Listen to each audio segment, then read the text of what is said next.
High command ಜೊತೆ ಸಭೆ ನಡೆಸೋದಕ್ಕೆ ರಾಷ್ಟ್ರ ರಾಜಧಾನಿ ದೆಹಲಿಗೆ ತೆರಳಿದ್ದಂತ ಡಿಕೆ ಶಿವಕುಮಾರ್ ಇವತ್ತು ವಾಪಸ್ ಬೆಂಗಳೂರಿಗೆ ಬಂದಿದ್ದಾರೆ. ನಿನ್ನೆ ದೆಹಲಿಯಲ್ಲೇ ಬೀಡ್ಬಿಟ್ಟಿದ್ರು, ದೆಹಲಿಯಲ್ಲೇ ಇದ್ರು. ಇದೀಗ ದೆಹಲಿಯಿಂದ ಬೆಂಗಳೂರಿಗೆ ಬಂದಿದ್ದಾರೆ ಡಿಸಿಎಂ ಡಿಕೆ ಶಿವಕುಮಾರ್. ರಾಜ್ಯ ಉಸ್ತುವಾರಿ ರಣದೀಪ್ ಸಿಂಗ್ ಸುರ್ಜೇವಾಲಾ ಆಗಮಿಸಿದ ಬೆನ್ನಲ್ಲೇ ಡಿಕೆ ಶಿವಕುಮಾರ್ ಕೂಡ ಎಂಟ್ರಿ ಕೊಟ್ಟರು. ಡಿಕೆ ಶಿವಕುಮಾರ್ ಅವರನ್ನ ಕಾಂಗ್ರೆಸ್ ಕಾರ್ಯಕರ್ತರೆಲ್ಲ ಸ್ವಾಗತ ಮಾಡಿದ್ದಾರೆ. ಸದಾಶಿವನಗರದ ಮನೆಗೆ ಡಿಸಿಎಂ ಡಿಕೆ ಶಿವಕುಮಾರ್ ತೆರಳಿದ್ರು. ಕೈ ಬೀಸ್ತಾ ಮನೆಗೆ ಹೋದ್ರು. ಯಾವುದೇ ಪ್ರತಿಕ್ರಿಯೆ ಕೊಡಲಿಲ್ಲ. ನಿನ್ನೆಯಿಂದಲೂ ಕೂಡ ಯಾರ ಕಣ್ಣಿಗೂ ಕೂಡ ಕಾಣದೆ ಡಿಕೆ ಶಿವಕುಮಾರ್ ದೆಹಲಿಯಲ್ಲಿದ್ರು. ಅದಾದ ನಂತರ ಇವತ್ತು ಬೆಂಗಳೂರಿಗೆ ಬಂದ್ರು. ದೃಶ್ಯದಲ್ಲಿ ನೋಡ್ತಾ ಇದ್ದೀರಿ ನೀವು. ಅನೇಕ ಜನ ಕಾರ್ಯಕರ್ತರು ಕೂಡ ಇದ್ದಾರೆ.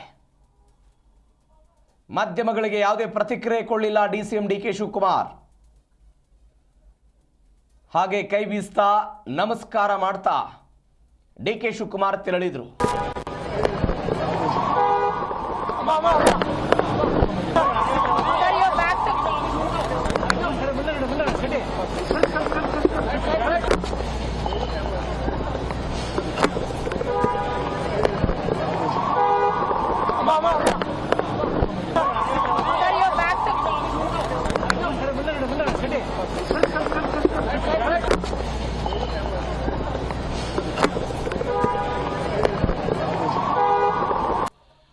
ದೃಶ್ಯದಲ್ಲಿ ನೀವು ಗಮನಿಸ್ತಾ ಇದ್ದೀರಿ. ಅಂತಾರಾಷ್ಟ್ರೀಯ ವಿಮಾನ ನಿಲ್ದಾಣಕ್ಕೆ ಬಂದಿಳಿದ್ರು. ಬಂದ ನಂತರ ಸದಾಶಿವನಗರಕ್ಕೆ ಹೋಗಿದ್ದಾರೆ. ಅಂದರೆ ಡಿಕೆ ಶಿವಕುಮಾರ್ ಅವರಿಗೆ ಭರವಸೆ ಕೊಟ್ಟಿದ್ದಾರೆ ಎನ್ನುವಂತಹ ಮಾಹಿತಿಗಳು. ಅಂದರೆ ಮುಖ್ಯಮಂತ್ರಿ ಮಾಡ್ತಾರೆ, ಮುಖ್ಯಮಂತ್ರಿ ಆಗೋದಕ್ಕೆ ಅಂತ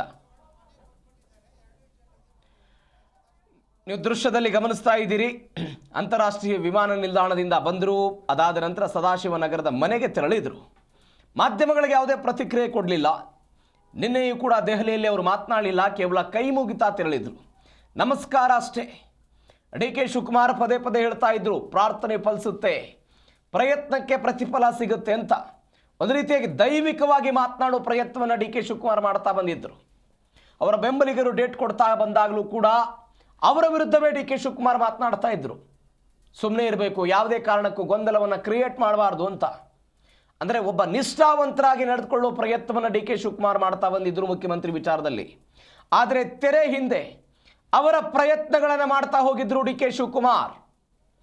ಇದೀಗ ನಾಳೆ ಸಿದ್ದರಾಮಯ್ಯನವರು ರಾಜೀನಾಮೆ ಕೊಟ್ಟರೆ ಕಾಂಗ್ರೆಸ್ ಹೈಕಮಾಂಡ್ ಯಾವ ನಿರ್ಣಯವನ್ನು ತೆಗೆದುಕೊಳ್ಳುತ್ತೆ ಅನ್ನುವಂತಹ ಕುತೂಹಲ. ಶಾಸಕಾಂಗ ಪಕ್ಷದ ಸಭೆ ಕರೆದು ಆ ಸಭೆಯಲ್ಲಿ ವ್ಯಕ್ತವಾಗುವಂತಹ ನಿರ್ಣಯಕ್ಕೆ ತಲೆಬಾಗುತ್ತೋ, ಅಥವಾ ಈ ಹಿಂದೆ ಕಾಂಗ್ರೆಸ್ ಹೈಕಮಾಂಡ್ ಬೇರೆ ಬೇರೆ ವೀರೇಂದ್ರ ಪಾಟೀಲ್ ಅವರ ನಂತರ ಆದಂಥ ಬೆಳವಣಿಗೆಗಳು, ಈ ಹಿಂದೆ ಆದಂಥ ಕೆಲವು ಪ್ರಕರಣಗಳಲ್ಲಿ ಹೈಕಮಾಂಡ್ ನಿರ್ಣಯವೇ ಅಂತಿಮ ಅಂತೇಳಿ ಹೈಕಮಾಂಡ್ ಯಾವ ಹೆಸರನ್ನು ಸೂಚಿಸುತ್ತೋ ಅದಕ್ಕೆ ಎಲ್ಲವೂ ಕೂಡ ಓಕೆ ಆಗುತ್ತೋ, ಇದು ಸದ್ಯಕ್ಕಿರುವಂತಹ ಕುತೂಹಲ.